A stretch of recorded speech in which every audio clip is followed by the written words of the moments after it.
2 वर्षाचा मुलगा होता। 2 वर्षाचा मुलगा असताना त्याची आई वारते, त्याचे वडीलही वारतात। लोक त्याचा आनंदाने सांभाळ करतात।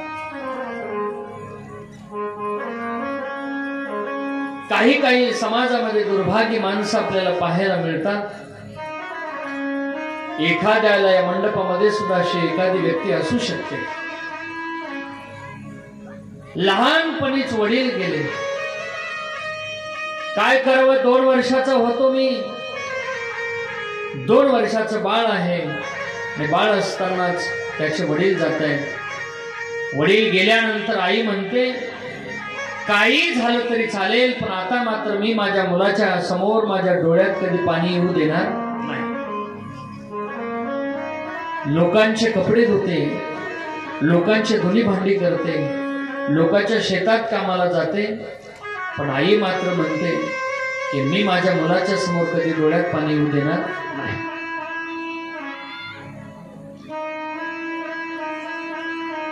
आपल्या मालकाचं स्वप्न पूर्ण करण्यासाठी त्या मुलाची आई आज रात्रंदिवस कष्ट करते। कष्ट करत असताना तो मुलगाही म्हणत होता, आई माझ्या बाबांचं स्वप्न मला पूर्ण करायचं आहे, आई मला तुझं स्वप्न पूर्ण करायचं आहे।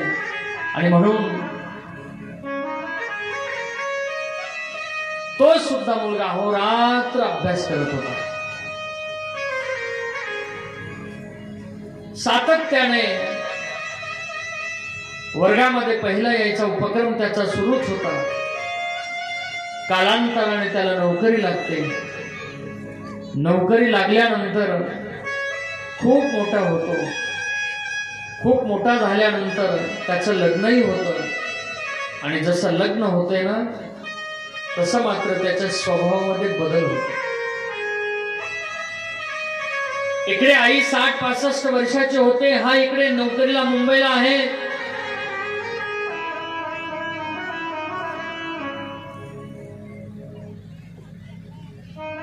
काय करावं, माझा मुलगा काय करत असेल, काय करत असेल म्हणून एक दिवस आई म्हणते की माझ्या मुलाला पुरणपोळी फार आवडते,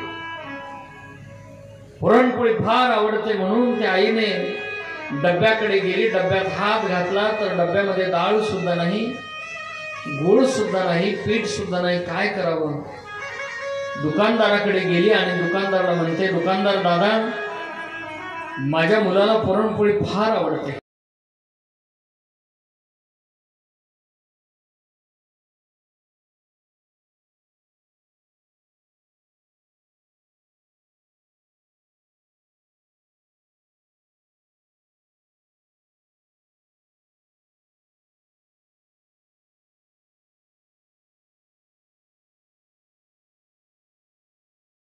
मुलाला सांभाळ